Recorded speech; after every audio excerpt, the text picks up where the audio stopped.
Hey, what's up, guys? It's Russ, Real Talk Russ, and we're joined with Mickey. You know him as Swagglehaus, and here we are at CalCon. So, Mickey, tell me, man, how's it been this weekend?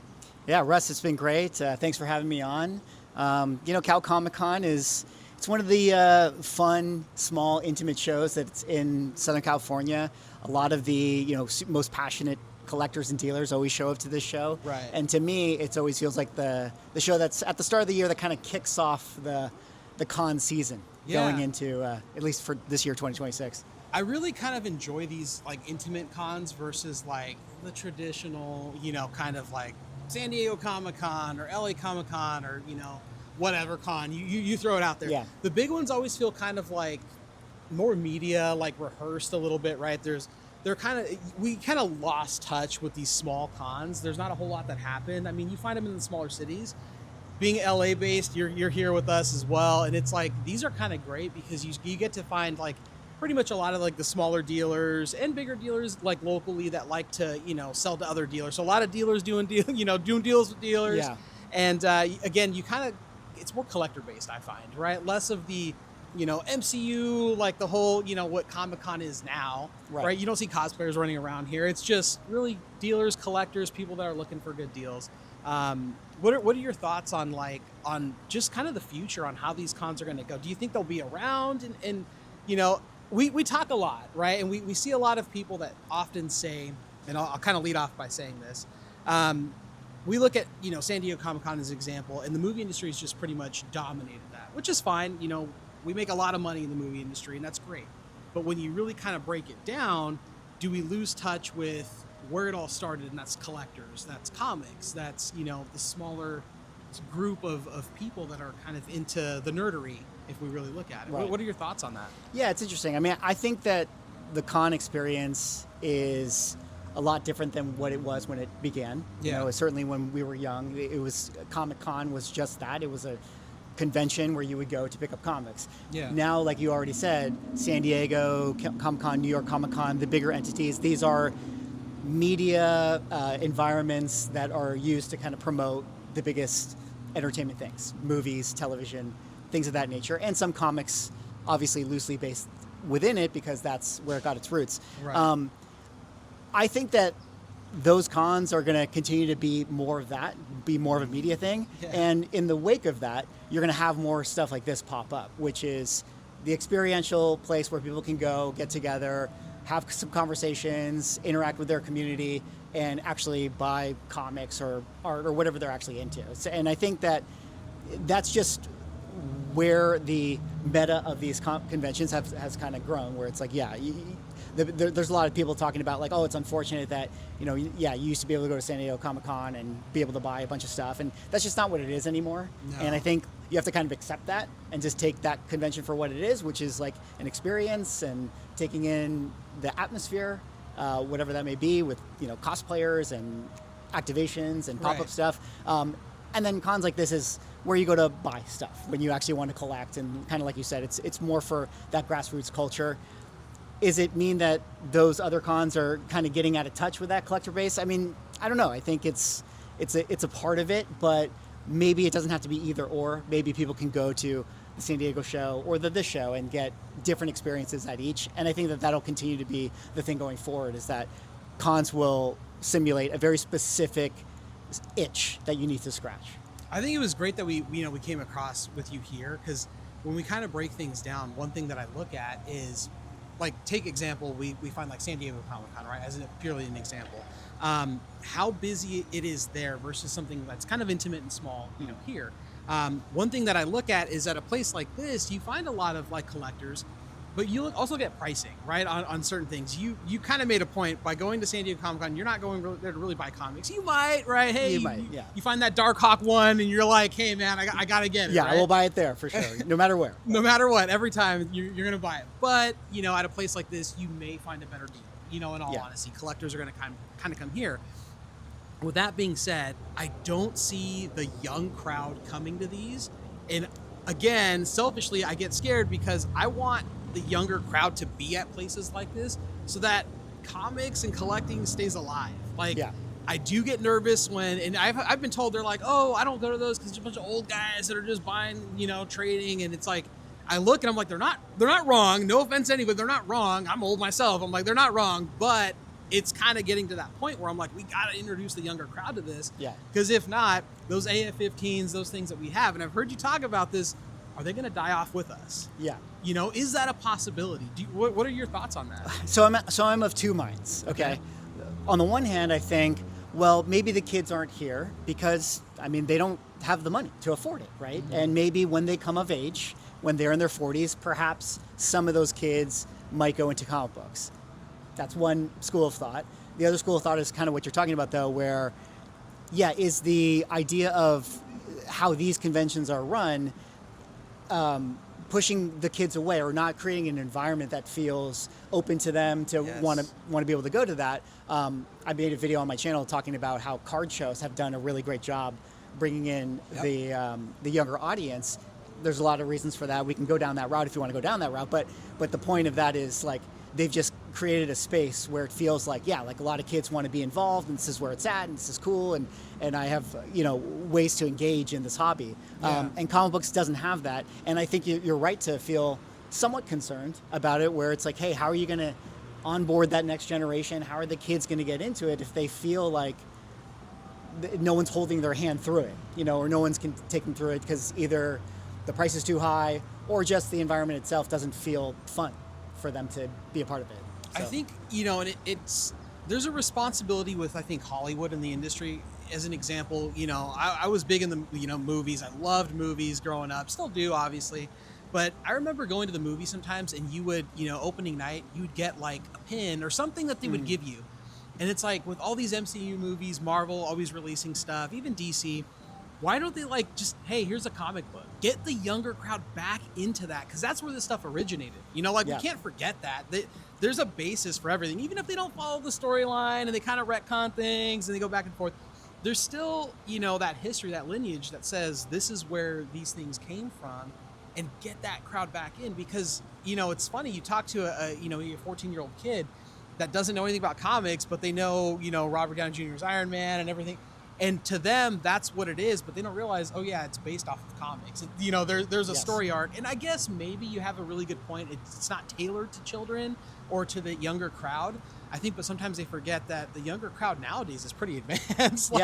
There's kids that'll school you and me on a lot of other things. And we're absolutely. just Yeah. No, the kids, they have all the online resources. They know a lot about this stuff. They can find it very easily. I've definitely had my criticisms of the big two publishers, Marvel and DC, maybe not creating enough activations for the youth audience or doing what they can to bring on the new people. The comparison I always use, which is maybe a lot of people who watch this will understand, is if you follow companies like WWE or entertainment or even sports, they'll do a lot talking about the history of, this is who Andre the Giant was. This is who, Roger Staubach was, in the NFL. They talk about the history of these players, and it's kind of just a part of that process of letting the youth know so they can feel kind of engaged and immersed. And then as they discover the current stuff, they feel connected to the past and the history. And I think that's an important step for what Marvel and DC could do to sort of celebrate, what they've created over the years and why comic book collecting is important and why it has a strong cultural foundation within pop culture. And so, I think that'd be great if they did more stuff like that, but maybe they're just kind of, figuring out how to keep the lights on and they're just thinking about the next superhero movie that's coming out and they just don't have enough people thinking about the bigger ideas in front of them. And that's kind of my thought on it. It makes a really good point, and kind of why we come back to this and we almost circle back to I really wish there was a way we can introduce, the younger crowd, the younger generation to this stuff, because you've invested in comic books. I don't want to call it maybe not an investment more than just a collection, because I'm not, like you said, I don't expect, the Darkhawk one to go to the moon. We're going to ride that in and we're going to cash out one day and just be millionaires and sit by a pool like this the rest of our lives. I'm still waiting for it. I'm still hoping. You just kidding. You stay strong on that. I just don't expect my Iron Man 1 is going to ever be there, but maybe one day. But I do look at that and I'm like, it would be a disservice to the future generations if they don't ever understand what the lineage is on that and the importance of those books, those storylines to just kind of carry it on in the future. Well, at the very least, it's an emotional investment, and it's a care for the craft. Yes. And you want to, I think American comic books are a specifically unique cultural thing that was created, back in the 30s up through today, and I think that there's something to celebrate about it. What do you think we could, like, just in general, like the collector community could do to like bring that youth back? Because everyone will always know who Stan Lee is. That's a given. But the Steve Ditkos, the Jack Kirbys, will those names be etched in history in, say, 40 years from now? Will kids know who they are? They can if like my example of WWE talking about Andre the Giant and celebrating him, throughout, their current whatever WrestleMania they always got going on. They're always doing some kind of like Legends thing and a throwback, and so they kind of celebrate these names. So I think that you could do that as well for the Jack Kirbys of the world and things of that nature. I think the most important thing is honestly social media, because you got to go where they are, and I think that a lot of the companies are maybe starting to do that. They're just starting to figure out, like I should probably have a TikTok account. I should probably do some of this stuff. And it took a little while, I think, for them to kind of catch up to it. But I think that those things go a long way. And then I think it's up to the people within the spaces to connect the dots. Like I've talked about popular video games. There's a game called Marvel Rivals. It's very, very popular on Twitch and stuff like that. And, the kids they have fun playing these characters. And it's like, okay, well, who's going to connect the dots for them of like, hey, this character you love, they were created in such and such comic book. Maybe you want to read about them, or maybe you want to collect that thing or whatever. And they need to have people share that information so they can find it. Kind of like a gateway, essentially, right? There needs to be a starting point. And I think sometimes in every collector community, I see it again because I'm a comic book guy. I don't deal too much in cards, but comics is my bread and butter for me. And I know there's a lot of gatekeeping that comes in, right? Like, oh, you're a J. Scott Campbell fan, like I collect AF-15s. Okay, granted, but don't shun people away because you got to start somewhere. You don't just. Totally. I mean, some people are just born they can buy a Ferrari, but other people, they have to buy that Honda Civic or that Mustang and then work their way up to get to the expensive cars. Same thing with books, right? I'll just be honest with you, I hated blind bags. I am not a fan of the blind bag thing. I know it's a topic you've covered. But I understand. Yeah. To me, it's more like gambling, and I'll just flat out say that that's what I kind of feel. But I understand that that's what they're into. And you know what? If that's the gateway that brings, new collectors into the hobby, then so be it. I will back it up, and I will say then that's a good thing. Yeah. What are your thoughts? No, I completely agree with you. I mean, I feel the same. I'm always cheeky about how I talk about blind bags, but I'm with you. I think that it's gambling. It's not something that is my favorite way to, like, get comic books in people's hands. But at the end of the day, like, there's a reason it's popular in trading cards. It works. Yep. And if the fallout is that some people get more into comic books as a result of it, then I guess you can't be mad at that. Yeah.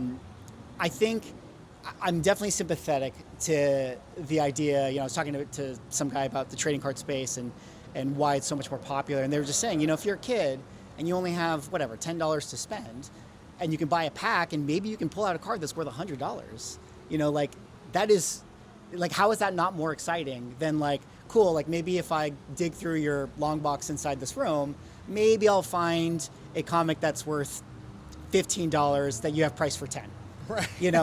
So I just think that it's understandable why there's more excitement into it. So back to, with the blind bag stuff, I get why the companies are doing it, and, hopefully you can get some of those people who want to partake in the ripping of the bags and stuff to end up, liking the material, and hopefully that leads to better stories being created and all that stuff. I'm actually, this is the part where it's like, I don't want to get too, cynical, but like, fine. I wonder if it's like, okay, well, in the trading card world right now, I heard a story, I think it was the Upper Deck CEO, where he was talking about, like, oh yeah, my kids rip packs, and if they don't get hits, they just throw the other cards in the garbage. And that's kind of the mentality. And I think it's funny because it's like, well, cool, you got a lot of people in the trading card world, but you don't got a lot of people collecting trading cards. They're just chasing the hit. And I think the same thing could happen with comics if you're just creating hits. Like, well, do people actually want to read anything? Probably not, So I don't know. It's. I mean, I think I take it a step further, and I will say you're 100% correct. I think we're too much of that breeds the gambling culture, the instant gratification culture of like, yeah. I got an instant hit. Oh, I love it. What am I going to do with it? Maybe I'll sell it really quick, but I'm not going to collect it. I'm not going to do anything with it. Whether it's a card, whether it's a comic, the cover chasers, right? We all know that. Yeah. Oh, great. I got this like rare, 1 in 100 cover and like, it's a sketch, whatever it is. And then it's instant gratification. And then what do we do with it? Do we collect it? Do we actually open the book? Do we read it? There is a lot of that. Too much of that, culture can breed that kind of, I don't say wrong mentality, but it could breed that. It's dangerous because you're right. At what point is it just like we're getting the instant gratification hit and then we're done with it? We just like chuck it. Or that, I didn't get anything, I'm throwing it away. That's kind of scary, like if you think about it. Yeah. I mean, it's a push and pull because it's like, cool, maybe you can attract more people into the hobby or youth, the youth into it. But you're also going to create a certain expectation. And it's like, is that how you want to pull people in? I'm not saying it's right or wrong. It's just like, yeah, no, it's a good question. It's all push and pull with the mechanics. Yeah, no, you're definitely not wrong on that. Kind of looking at that, when we really kind of focus in, do you think it's a good thing to have a lot of Instagram lives, a lot of these kind of, dealer amongst dealer trading? What are your thoughts on that? What could we do to improve that as just a collecting community? How could we bring, again, new people into the community and say, hey, look, man, this is, a good way for you to pick up books? Yeah, I think it's probably a net positive. I think I stand by that. I don't know. I think it's probably a net positive. Yeah. I will say there are just way more dealers now than there were before. Yes. And how you quantify a dealer, like, because I'll sell comic books and stuff. Like, I have an eBay account. Like, am I a dealer? I don't, Yeah. So you're always going to sort of sell to a dealer. The chances are that when you sell something, it is to a quote unquote dealer anyways. But, and also in defense of like, yes, I always tease over the idea that like a lot of the dealers are buying from the dealers and stuff. but they're also like the ones who are just the most hardcore and paying attention. Because a lot of times like the just casual collector, yeah, they're not coming to a show like this. They probably didn't even know this show was going on today, or they're not watching that auction, or they're not following that Instagram account because they don't even know that Instagram account exists. So they're just not in tune in the same way. So it's not necessarily like a dealer's fault that they're there to swoop everything up. So it's push and pull with that. That said, though, to kind of your question, like what can we do about it? I mean, I do think that there's an element, and I'll specifically get at the auction houses in this space versus Instagram accounts. There is an element with the auction houses where there's a lot of marketing involved, and there's a lot of kind of opaque stuff kind of going on with it. And I'm not saying that there's foul play or anything, but it's just that a lot of times, some of these sales are from one dealer maybe to another, or one company to another, and this and that's going on, and you just kind of wonder, like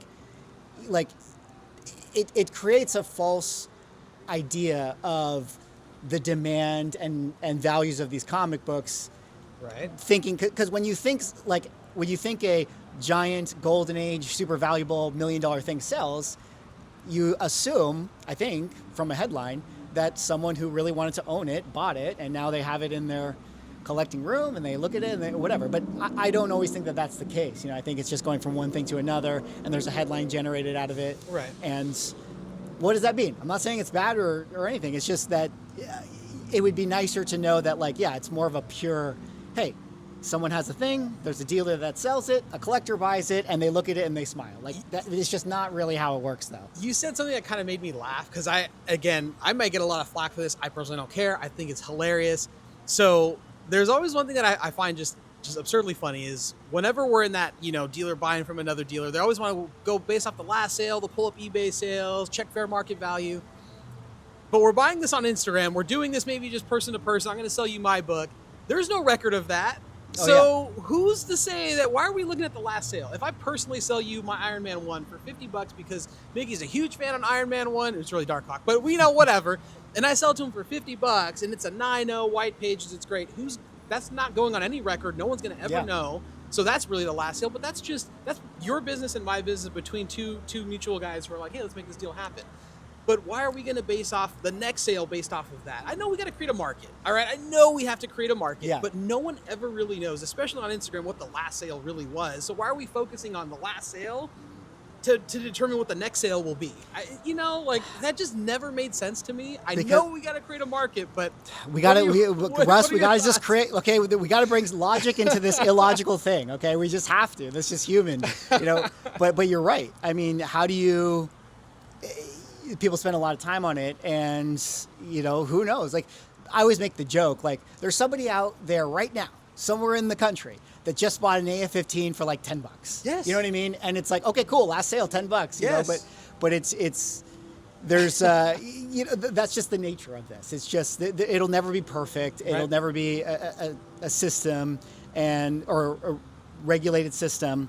But with a lot of the culture and ecosystem of comics that is burgeoned the last couple of years, where there's like a lot of pricing services and there's a lot of databases and a lot of companies trying to do things and systematize the whole industry. I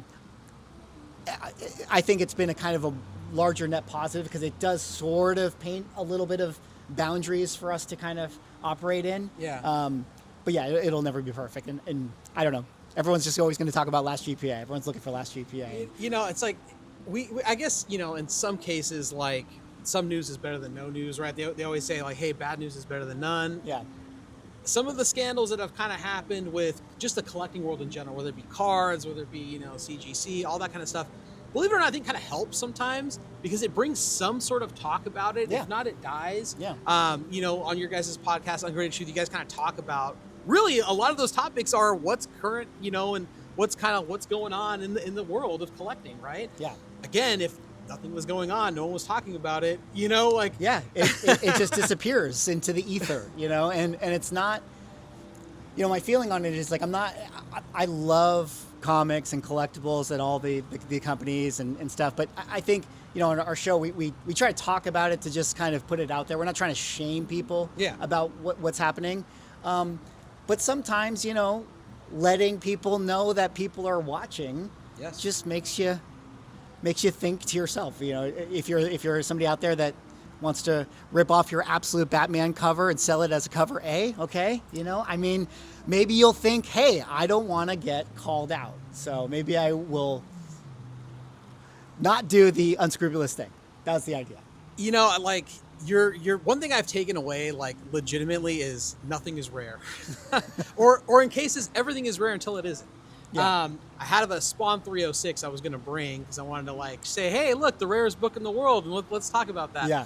One of your first videos I ever watched actually was when you kind of covered that crazy thing that happened with Spawn 306. Oh, yeah. The NetherRealm version, right?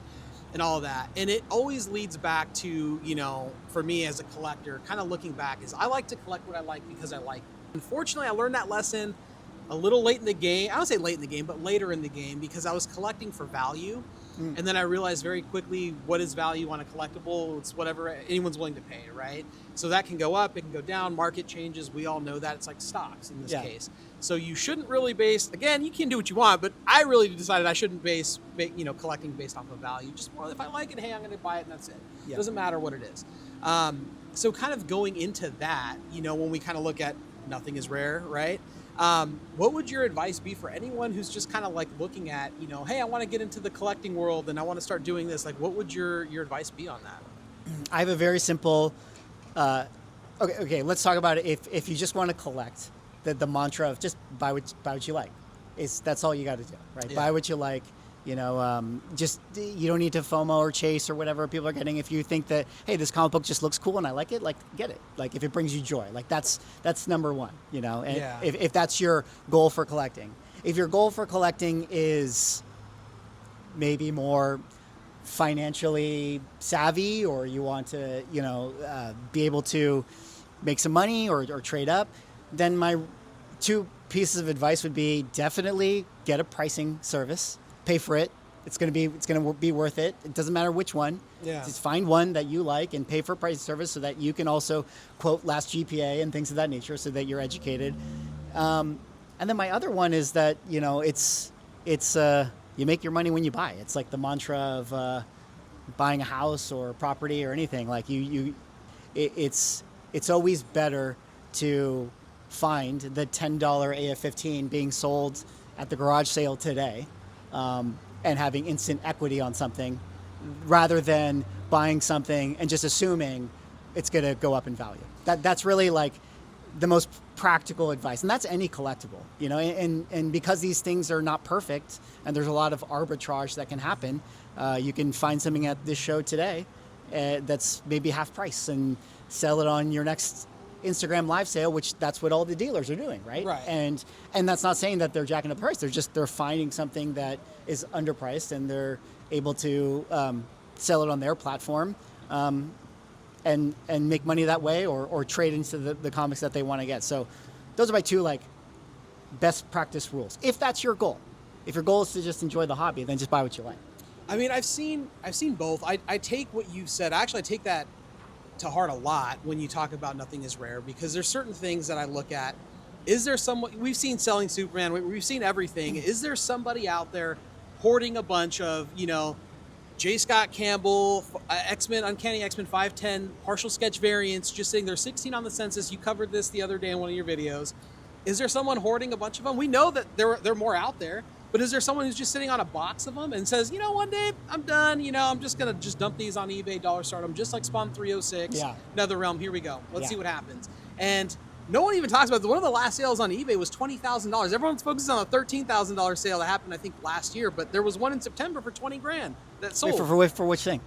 510 partial sketch, J. Scott Campbell. I'm a huge J. Scott Campbell. Oh, yeah. No, that's it. It's insane. Yeah. But when we look at that, like, if that happens, again, what does that do to the market, to everyone's, you know, theory of a rare book? Well, I mean, yes, it can happen. You know, we've seen it. We've seen it happen. It's very possible. Some might argue that, like, well, you know, a golden age. There hasn't been a warehouse find of Action Comics 1 in the, 90 years in which it's existed. So it could happen, but at least there's some protection against that. Yeah.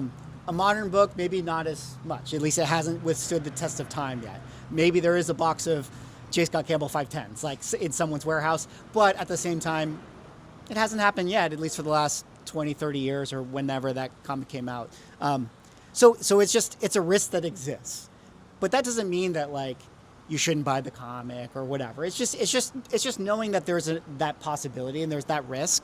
And you kind of have to be okay with it. Like, if you bought this thing and it went to zero tomorrow, like, would it still bring you some joy? Like, hopefully. So buy what you like. Buy right? what you like. You know, that's kind of the element to protect yourself. I think Mickey's like secretly buying all the Darkhawk ones, and he's just gonna light them on fire one day, Russ. And he'll keep his 9/8 white pages, the only one that's Have you there. heard about the Pokemon guy who, like, he just, there's this one Pokemon card that's not particularly rare, but he was just like, I'm just gonna buy every single one of them. And he just, like, went on eBay and just bought. It would be like me if I was like, you know what? I'm gonna go on eBay right now. I'm gonna buy every single Darkhawk one, and every time it shows up, I'm gonna buy it. Every time it shows up, and I'm just gonna hoard them, and then I'm gonna control the price. And so he's doing this with this Pokemon card. And the reality is like, you can't actually do it, right? Because it's like, it's in some trading card store, wherever, whatever. But as far as like eBay and the online, he just instantly buys everything. So he regulates that price. And then it's funny because it's now made that card kind of infamous. And now people kind of view that card as a key, and then they kind of sell it for that price. So it's really funny how that was like a good example of like, yeah, hey man, market manipulation, it all exists. And it's just funny. So maybe I can do that with Darkhawk, though. You kind of saw that actually with one of the books. You kind of covered this sometime last year. Someone had a collection they set up, and it was all the same comic, right? Different grades. Yeah, it was like a Hawkman. Yeah, Hawkman, right. It wasn't anything big, but again, it's like there's people out there. Like, if you were to look at my J. Scott Campbell collection, you'd be like, dude, what is this? It's just, I don't have a bunch of any one cover, but it's like a bunch of like really big, expensive J. Scott Campbell books, and some just, but I buy what I like.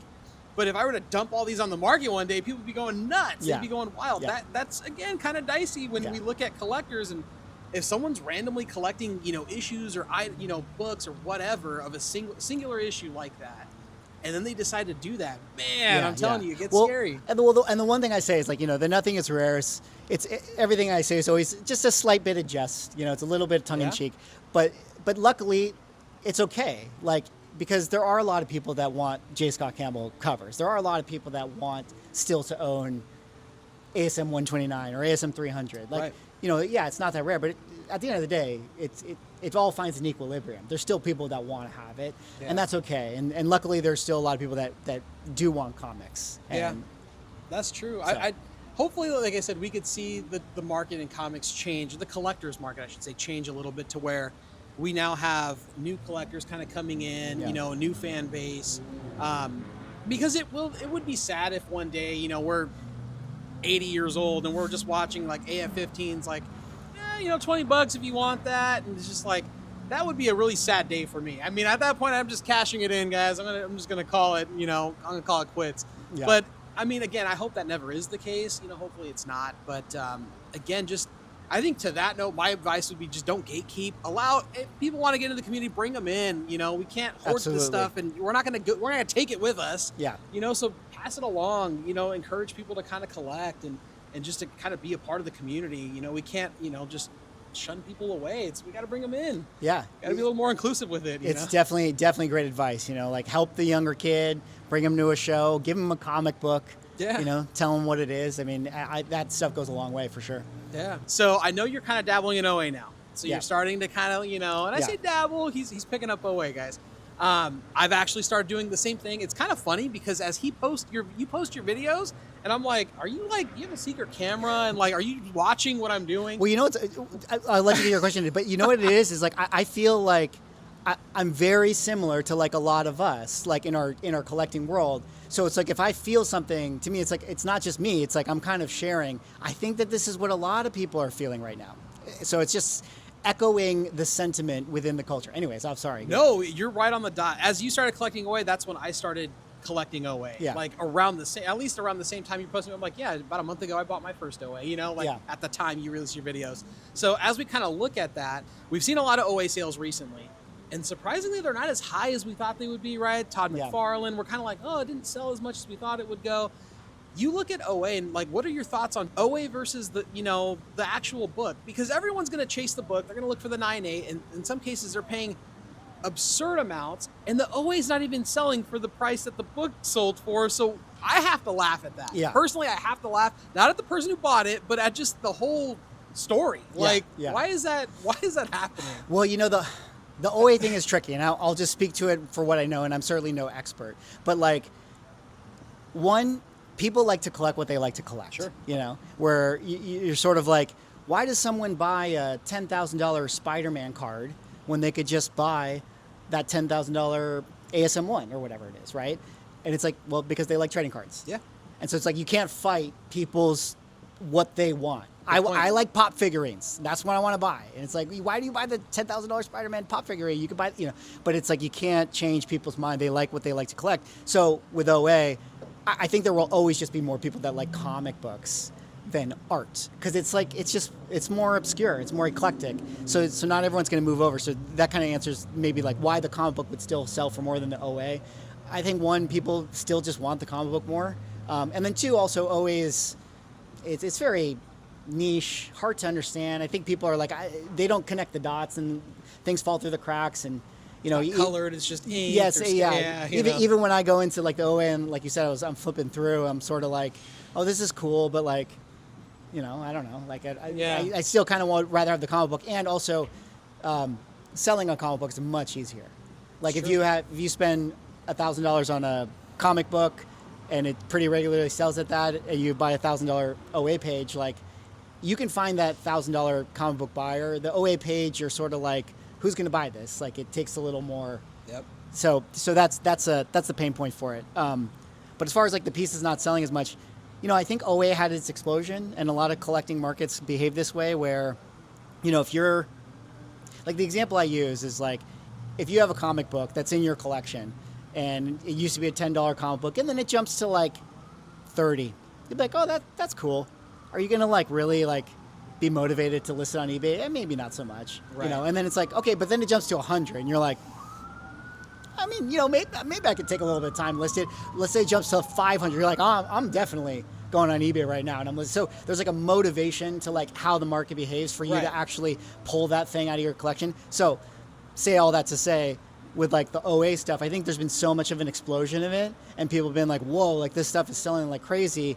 You had a lot of people who now are thinking to themselves, well, maybe I will let go of some of these pieces. And then this is kind of that constant equilibrium that happens where it's like you get the FOMO, the prices increase, all the people pull out their stuff, they list it, and then there's too much to absorb, and then it finds its new value range or whatever. Right. You know, so that's kind of just how it behaves. And so I think maybe art is going to go through that, where there's a little bit of a softening, and then we'll see where it goes from there. Let's hope. I just hope that, you know, what people find the same love for OA that they do have for comics, because I'm like, man, that's just great. It's when you get your first piece of OA, and I know you kind of talked about it, you felt that way. It's just like, you're just like, man, you know, like you're holding your hands, you know, it's a one of one. There's never going to be another one, right? There's no variant of that. There's no 9.8 versus a 9.2. Like, no, this is it. Like, that's it. Such a great feeling. Yeah. It's a cool accomplishment to have. So one last thing. You know what the cool thing about OA is that I think is really doing a good job connecting the youth culture is, I think if you do go to San Diego Comic-Con, if you do find younger comic book people on the show floor, you will more likely see them in the artist alley area, or like, you know, picking up a modern variant or something like that, than you would see them in the Golden Age and Silver Age area. And so I think that always doing a really good job right now, as far as you got a lot of people who are really into getting sketch covers or getting remarks and signed thing from their favorite artist, and then that kind of makes them think about OA. And there's a easier pipeline, I think, for them to get kind of into like the higher end pieces. And you kind of see it where you got the old school Golden Age guys who still know who Peach Momoko is, you know, and there's like this weird cross section of like this new artist that old school people know, and so I think that's a interesting thing to look out for, where like I think the OA could be the thing that maybe bridges the gap for a lot of younger people. And is it maybe kind of like, you know, like when you're young and you go to have your first beer and you're like, oh yeah, that was great, and then like as you get older you're like, oh, you know, you kind of graduate into like, you know, now I'll have like a Jack and Coke, and then like by the time you're 50 and you're drinking wine, you know, like things kind of evolve. You kind of refine your palate a little bit. And I think as collectors we kind of refine our collecting palate a little bit more, right? To now it's like, all right, less comic books, less clutter. Now I just have, you know, selective books, selective OA that I kind of have. That's kind of the stage I'm in, at least, where I'm like kind of like middling down the collection a little bit, just whittle it down a little, get the things I really want to keep, the things I really like, and just kind of go from there. Yeah. So it's again kind of interesting how we evolve and we take these, you know, these changes. Yeah, absolutely. It's been great picking your brain. I would normally ask you like what your grail is, like what's your grail piece. For the respect of not having anyone else try and chase that down for you, we're not going to ask you. You could tell me that off camera. Okay. But I am still curious what your grail piece is as a collector, what you want to, you know, achieve and collect still. Because I know you're a good collector, and I don't want anyone else chasing that Darkhawk 1 OA out there. So. Yeah. Darkhawk 1 is terrible. Never chase the OA art piece. In fact, if I was the owner of that art piece, Dinesh, I would totally just give that thing away right now to me. There you go. Mickey, it's been great chatting with you, man. Again, hopefully we'll talk soon again. But thanks. We're going to get back into it. We'll see what the show has. And again, like as if we didn't, it's Sunday, day 2 for us. So we're kind of coming to the end of it. But we'll head back in. We'll see what's in there. All right. Well, thanks, Russ. Thanks for having me on. Appreciate you. All right, guys.